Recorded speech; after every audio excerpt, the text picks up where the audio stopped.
I read tons of books and doing what I do, just tons of them, Lisa, and they're all similar. But this one was really written out, as you said, out of service.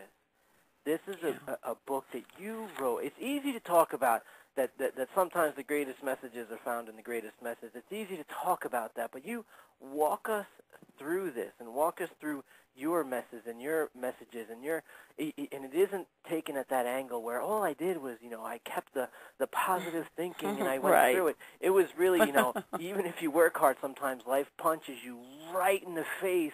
And you have to get, and it was really powerful, and I love that you said service, because this is a book really birthed out of service. It is, and I when I first launched the book, I said, this is that book that I want to reignite the pay it forward energy.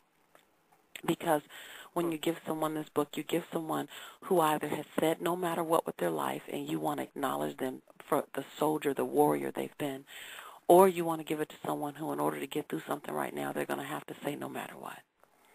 And so it's that book of love. And I started telling people, give the book to people that you know, and I gave that parameter. And then I stopped saying it. It just kind of, I'd done it for a while, and I was praying that I created a wave out there.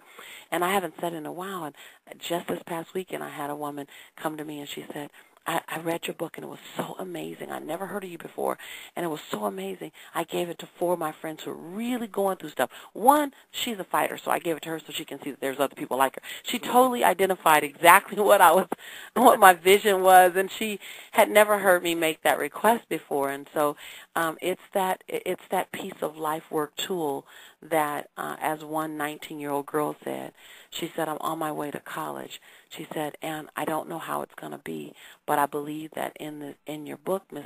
Nichols, anytime I come up against something, there's going to be a chapter that I can go back to get focus, clear, and energy from. And I was just grateful, because it is my goal is that it breathes with you, that you may not need the forgiveness chapter today while you're reading it, but if something were to occur in your life 3 years from now, and you have a choice to forgive and release, and your body, everything in your body is saying, no, I was done wrong. No, let me tell you what he did to me. Let me tell you what she did to me. And it feels like the violation was so huge that forgiving feels like you're like copping out. You're giving up on yourself, because we tell ourselves that story when we're hooked into all of it. And that's when you pick up and you read chapter 9. Not before then does chapter 9 mean anything to you. Right. Or when that big deal comes around the corner, you have no idea, Steve, what's in store for you in 2011. There's some huge things in store for you. And here's what I know. If everything you want really comes to pass, normally what happens is your knees start knocking and your teeth start chattering. If everything you wanted all hits you at the same time, I'm speaking from experience. So, that's when that chapter on how to say yes, and not just say yes, but say yes when your knees are knocking and your teeth are chattering, how to keep saying yes and not getting your own way. Only then will that chapter be relevant to you. And it's that no matter what type attitude, that mindset that resonates through the pages. I'm reminded, I was looking through it and thinking of a story, a biblical story, when they had, toiled all night with the fishing and caught nothing, and there's Jesus on the shore, kind of mocking them almost a little bit. What you got? And it's like, right. We've toiled all night, and then says something very powerful and says, but nevertheless, have me cast it in again, and I will. And that nevertheless attitude is something that is required. This is something our God, you inspire our God when you have that nevertheless attitude, and it resonates through that no matter what mindset. Yes, and it says, I might get knocked down, but I choose not to count the number of times I've gotten knocked down.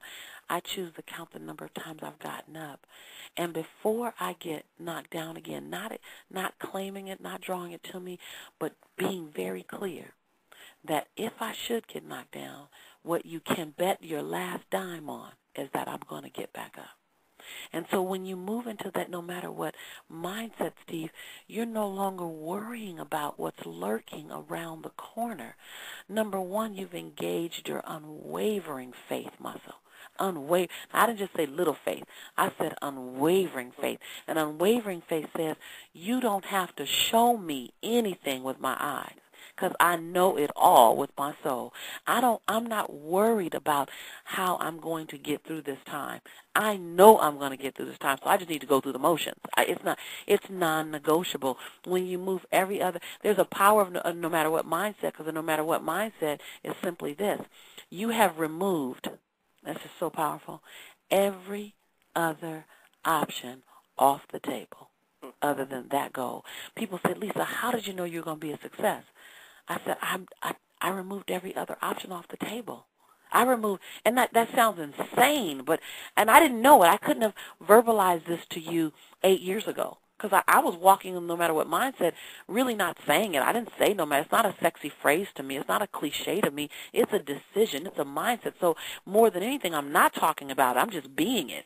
It oozes from my pores. And when I talk it, I walk it, I eat it, I breathe it. When I sweat, it comes out of my skin. I said no matter what, it's non-negotiable. I'm going to transform lives. I don't know quite how, and I don't know with whom. I don't know what it's going to look like, but I can tell you what I'm going to be doing. And so there's that space right now that we have to step into, because when you step into a no matter what mindset, this force begins to work in your favor. It begins to lean forward with you. The universe begins to open up and says, okay, place your order. What do you want? What do you want? What do you want? And anything that would be in opposition to you, any energy out there, any people, they actually back up, because your unconscious, your unmentioned energy says, oh, you didn't get the message? You didn't get the memo? I said no matter what, honey.